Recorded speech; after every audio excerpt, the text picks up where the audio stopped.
A Bolívia, ao longo da sua história, foi sempre um país saqueado, roubado, explorado.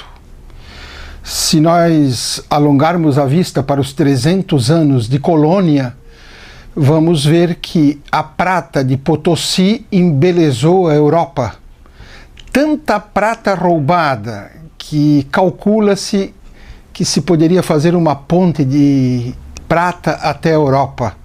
Claro que ao lado também uma ponte de ossos humanos. Por quê? Porque os indígenas foram explorados até as profundezas do seu ser e eram eles que entravam naqueles morros ocos para tirar a prata e mandar para a Europa. Eduardo Galeano chega a dizer que morriam como moscas. Tanto é que desapareceram de Potosí e do Alto Plano. Tiveram que buscar indígenas em outras regiões da América para continuar a exploração. Quando a Bolívia se torna independente, ela vai ter uma classe dominante oligárquica contra os interesses da Bolívia e dos povos indígenas, que é a grande maioria desta região. Vamos ter, no final do século XIX, a Guerra do Pacífico, entre Bolívia, Chile e o Peru, 1879 a 1883, quando a Bolívia perde a sua saída para o mar. Quem provoca a guerra? O imperialismo inglês, porque tem interesse no salitre do norte do Chile. E este conflito tem animosidade até hoje.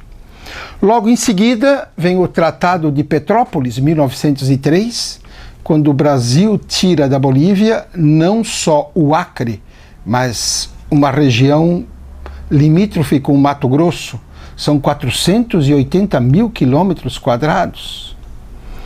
Mais tarde vem a Guerra do Chaco entre Bolívia e Paraguai, provocada por duas grandes multinacionais petrolíferas, e a Bolívia perde parte do seu território para o Paraguai. Veja então que a Bolívia foi sendo explorada, foi sendo atacada durante o período colonial, e no período republicano ela tem o território fatiado. Tanto que em 1937, por conta disso, ela nacionaliza o petróleo. O exército boliviano, perdedor de guerras, perde força e a Bolívia nacionaliza o seu petróleo e faz uma revolução em 1952. Só que essa revolução, que é nacionalista, que é feita por mineiros, que exige a reforma agrária, é uma revolução que não prospera. E 10 anos depois, a própria revolução comeu a revolução.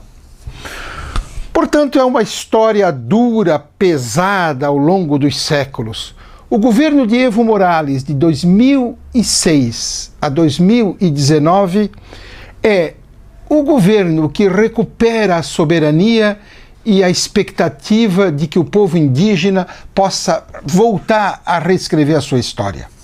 Esse governo, se nós pegarmos dados da CEPAL, por exemplo, nos últimos 10 anos teve um crescimento de 4,9%, um dos maiores da América Latina, redução da pobreza em 2,5% e redução da pobreza extrema em 23%.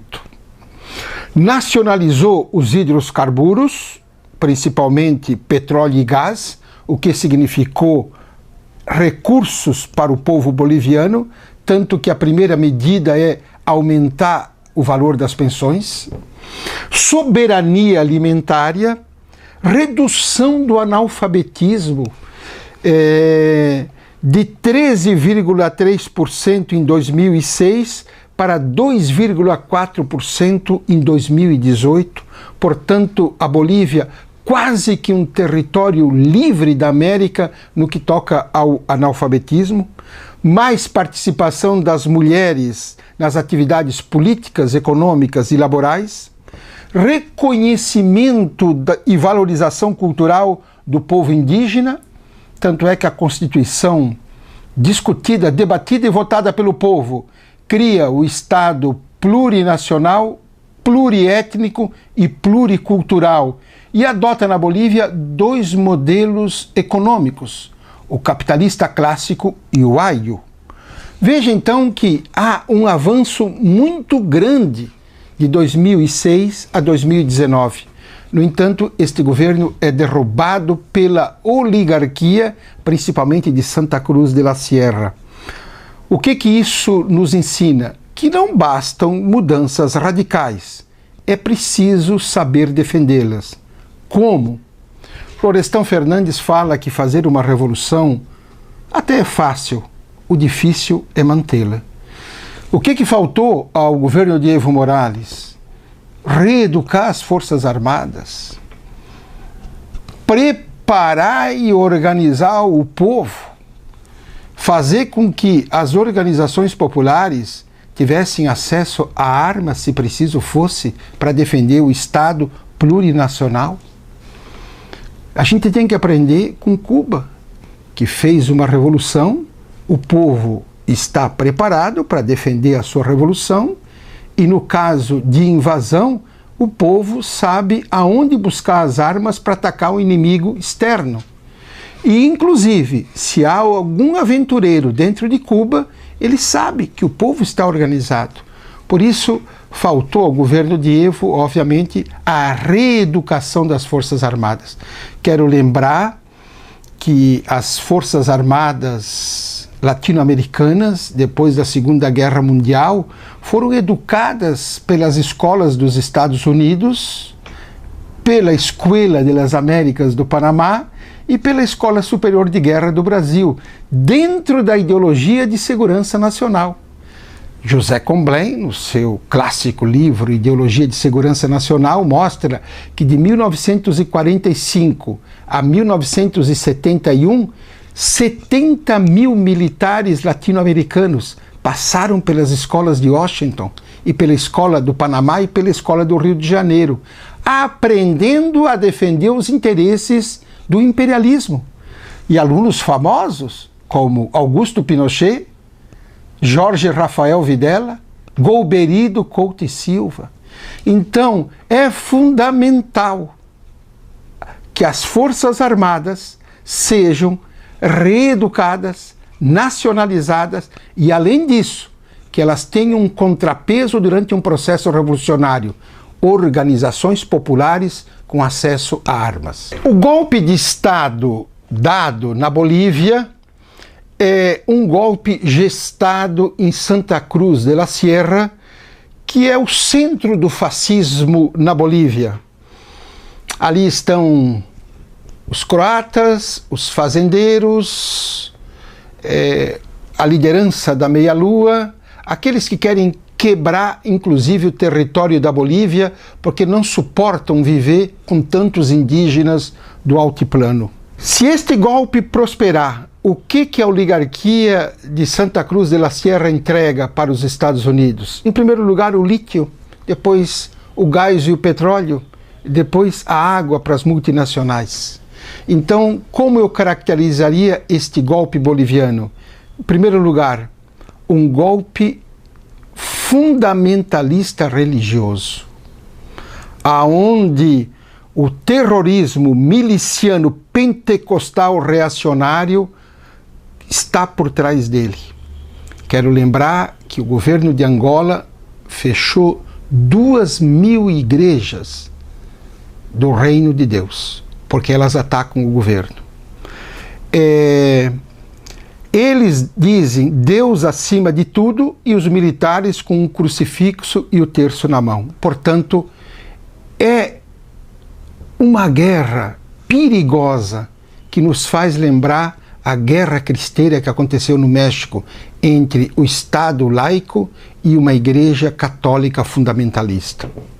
É um golpe racista dado pelos brancos contra os povos originários, que são 67% da população na Bolívia. E esses povos, hoje, têm um protagonismo importante através do Estado plurinacional. Lembro que em 1952, quando Che Guevara passava por La Paz, ele percebia que os indígenas tinham uma espuma branca no cabelo antes de entrar numa repartição pública. Foi investigar e descobriu que eles tomavam um banho de inseticida para conversar com o burocrata. Olha o racismo. É um golpe machista contra os indígenas, contra as polheiras. É um golpe classista dos ricos contra os pobres. E a posição geopolítica da Bolívia é muito importante porque ela não só tem montanhas de minerais, mas ela conecta várias partes da América do Sul, principalmente o norte com o sul, o leste com o oeste. Quem deu o golpe?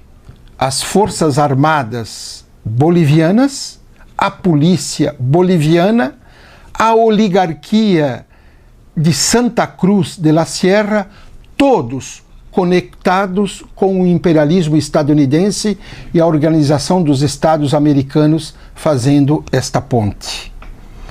Eu penso que se não houver uma reação e uma vitória dos povos originários na Bolívia, nós vamos voltar aos tempos coloniais com uma raiva, uma dominação e uma exploração de classe muito maior do que até então houve.